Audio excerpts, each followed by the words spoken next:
Hi guys, my name is Christina and welcome to my channel, and in today's video we're going to be talking about talent and how I personally think it doesn't exist. It's a myth. I'm gonna debunk it for you, and there's no such thing as talent. Nobody is naturally better at something, so you don't have to worry anymore. Everybody can create amazing art and nothing is stopping you at all. So this is what we're going to be talking today. Okay, real quick. Fun story, and also like a warning to all of you guys since I'm remembering. So this thing I'm trying to use it because, trying to go plastic free here, we'll see how it goes. But basically I was in Whole Foods and we were going to go to Algonquin Park for camping. And Algonquin Park, if you don't know, in Ontario, it's like this amazing, beautiful, gorgeous park. Amazing. But I was in Whole Foods and I was just picking up, I think, crackers for myself, like just the last thing I needed. And I think about crackers and a banana or something like this. And on the way, I was like, oh, there is like a thermo cup thing. That's cool. That's something that can be really, really useful in the camping situation. I don't have one with me. So just grabbed it. I was like, well, that just didn't check a price because like, well, it's just a cup. Like how bad it can be. My total was $70. And I guarantee it's not because of the cracker and banana. So every time, guys, if you're in Whole Foods, be mindful. Like, seriously? So I'm gonna utilize the hell out of it now. It was one of those situations when I was ashamed to tell to cashier, whoa, I'm not paying this much. I was like, yeah, $70 is perfectly fine. But back to the video. So basically, the idea of talent is really it's really annoying to me, to be honest. Well, to start off, I'm gonna tell you my relationships with the word talent. And I premise this with the fact that I don't want to sound braggy. I don't want to sound like I'm thinking better of myself, because I know that whatever I'm gonna say next can come across this way. But so I was called talented since I was a little kid. And I think that this started because I was very interested in drawing from the very beginning. I drew a lot, like a lot when I was very young. And my mom brought me to art school because she thought, well, she likes it a lot, so maybe she, we have to, try to work on the skill of hers early, so, kind of give her all the skills necessary, So my parents are great. In that sense, I'm very grateful for them for always supporting me with my art, with my drawing, with everything. Whatever I needed, they provided. So my mom took me to art school, and I think I was 3 or 4 years old at this time. And she basically wanted to sign me up for classes, and she was told that I'm too young to be signed up for these classes, but they told my mom that, Azula! She's eating her bed. No. Don't. She's stupid. Okay. But what a teacher in our school told her that she sees that I have talent because she explained that kids at that age typically draw creatures and objects in like static, like facing, like front facing and not moving, while I was trying to draw something that is dynamic. Like, for example, if I draw a cat, I try to draw a cat that is running. If, for example, I was drawing a person, the person was doing something, so it was more dynamic. And she said that is non-typical for this age normally. So she said, yeah, it looks like she has great potential and all of that. So my mom hired a teacher for me, like just a tutor. She would come home and she would not teach me anything crazy, basically just, overall general development. She would bring stuff to draw with, like watercolors one day. She would bring pencils to draw another day. We would do stuff out of paper, just, gluing it all together, creating shapes. So basically just overall a creative development teacher, whatnot. And this teacher will also notice that I'm picking stuff very fast. And then obviously as time went on, I went to art school and I actually was expelled from my first one. All the F's, bad grades, they expelled me. But anyway, it's a funny reason. After this, I went to art school, and after this, I went to university that is connected to art, so it's like industrial design and architecture university back in Russia.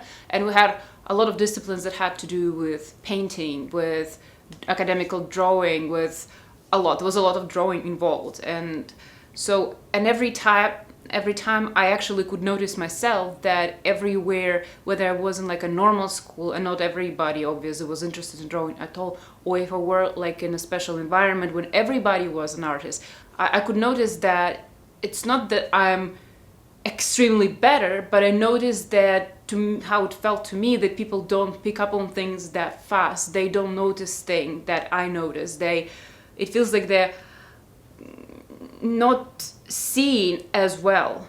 So to me, I would look at the object and I would see how to draw it, and I would draw it easily, but other people would struggle. Or for example, we would have like exercise, we would draw in animals, and I knew exactly how to draw an animal, even if I didn't draw it before. But other people seem to act like they never even seen an animal like closely, and people would say, well, she's talented,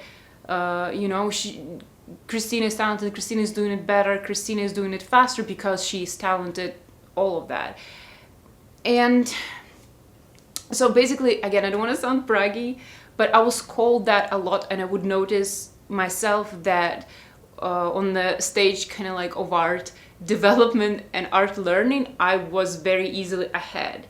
Now it's not the case, because I think at some point you hit like certain level of knowledge in like art drawing and stuff like this, and then people start going their own different style, and this is where people start having different goals and what they're trying to achieve. So it's hard to pinpoint talent, I guess, talent at that point, because it's not about who's drawing better, it's about how people are drawing, what they're drawing, what they're trying to do with their drawing. I hope you know what I mean. So it's hard to tell like who is better at all. But when people are constantly learning, you can see who's learning faster. And I always noticed that I learned faster, and it was called me being talented. But it always was very annoying to hear, because the way people say the word talented, usually it seemed to mean that you are better at something because of some factor, because you have some lucky situation. Basically, it feels like it takes achievement away from me and saying, well, duh, this is why you do it, because there is situation that, you know, outside of you that makes you this way. It's kind of like you work just the same as everybody else. It's just you're lucky, you know, you did nothing. I heard it as you didn't deserve it, it just happened to you. Good for you type of thing. And it always upset me quite a lot, because aside from, yes, noticing that I indeed usually learn very fast and I pick up stuff very fast, and I grow in my art way faster than like artists in art school and everything around me, I never felt that it's unwarranted for me personally. I mentioned this artist before, and she is my classmate from university, and she also something that someone you would call talented, because it seems like stuff comes very easy to her. Like she would just doodle and it would look great. She would just be bored and draw something and it would look fantastic. She never drew something and she would try and it would look great.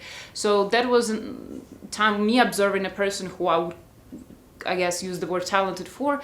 That was the case when I knew a person and still know a person like this. She's a fantastic artist. I think in another video I linked her down below, and I will do it again. She's super great. And so, but I noticed with her and with me, not that just we're lucky in some capacity, but it's more like we are on some level obsessed with drawing, and not just drawing ourselves, but also looking at other drawings, consuming drawings, being so, you know, in love with certain drawing that we see. We would look at it and be like, oh my god, those colors, so this, I don't know, we would be very obsessed with everything that is visually beautiful, that is visually working.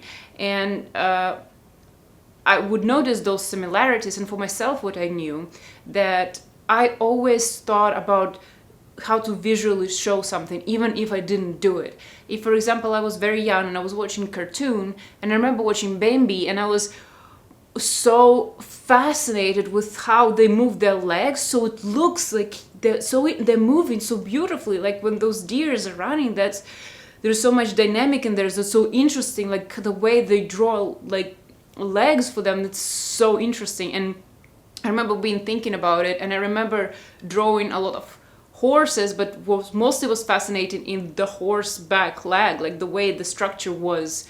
I thought it's so beautiful, and I tried to draw it.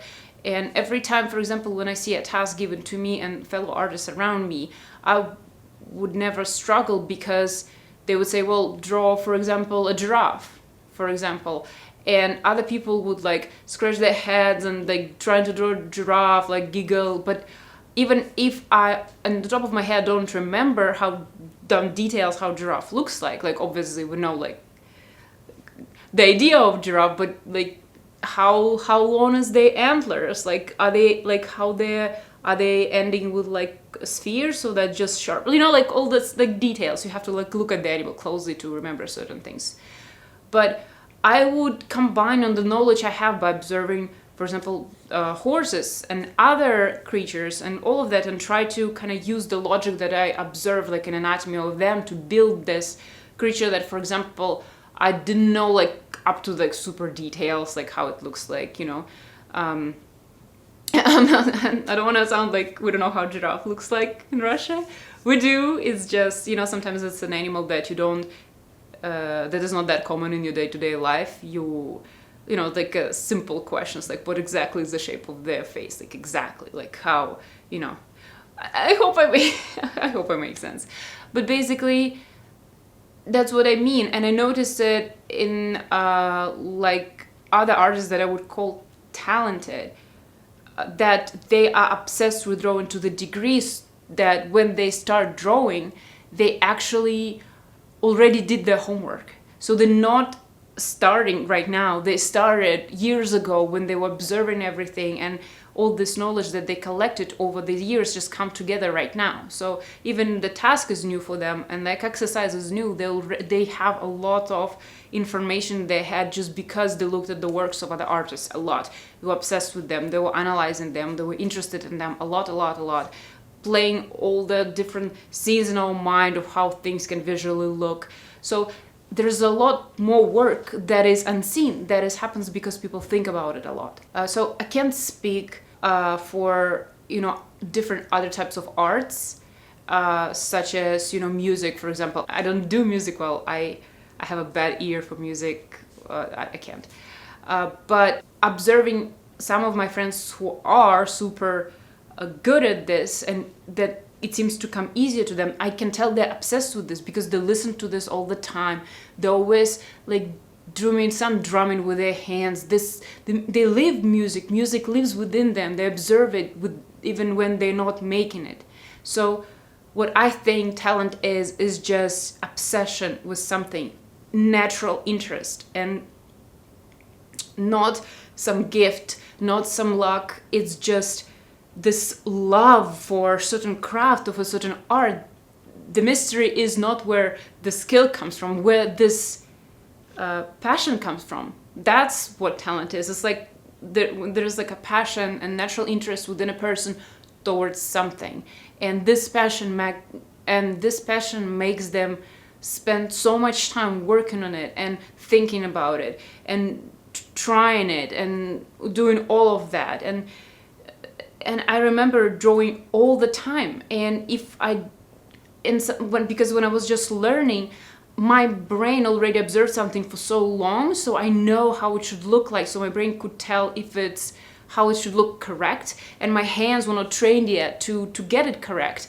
And I remember I would be freaking out or tearing apart my drawings. I would cry, I would throw it away because it feels like my hands are just made out of wood. They can't get it right. So that's what I think personally talent is. And there is no magic formula to talent. There is no such thing that someone is naturally just better at something. It's just because they naturally just love it.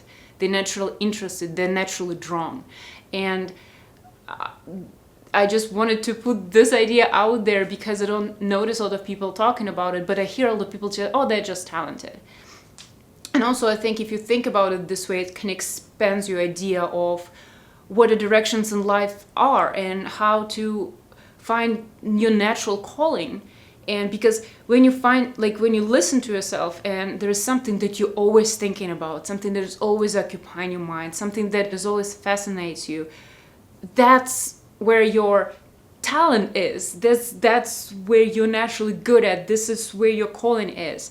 And don't be afraid to go after it. Don't let anybody, stop you, and whatever this calling might be. So if you're always, and then it's always just working on it, just working, learning, and testing, and trying to get it right. And it all comes from your mind. It doesn't come from anything else. It's like from your mind interest and from your mind desire to understand how to get it right, and all of these details. So I hope it makes sense. So the point of this video was to tell that we're all equal. Well, equal, and there's no better artists than others, and there's no artists who are like naturally would be better at something. It's all about passion. It's all about also how much you allow yourself to follow your passion, how much you don't care about anything else but your passion, how much you're not distracted from it, how much you allow yourself to follow it and look at it and,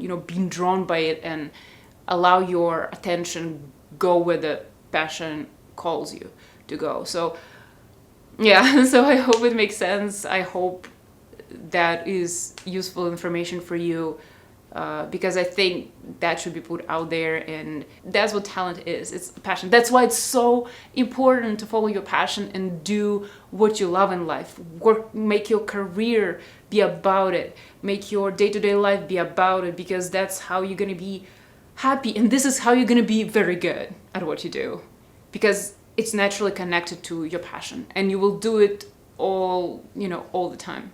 Not during the 9 to 5 all the time. Let me know what you guys think in the comments down below, and thank you so much for watching. And yeah, follow your passion and don't buy random things from Whole Foods without checking price tag. So I hope that's a good takeout from today. So yeah, thank you so much for watching, guys. I see you in my next video. If you like this video, feel free to subscribe. I didn't want to really say it before in my previous videos, because I didn't feel like I have some content ready and collected, but now I feel like I have quite several videos. So if you feel like this is something you like, please feel free to check out other videos on my channel and maybe subscribe if you feel like it. So thank you so much for watching, guys. Hope you're having a good day, and yeah, bye. Thank you.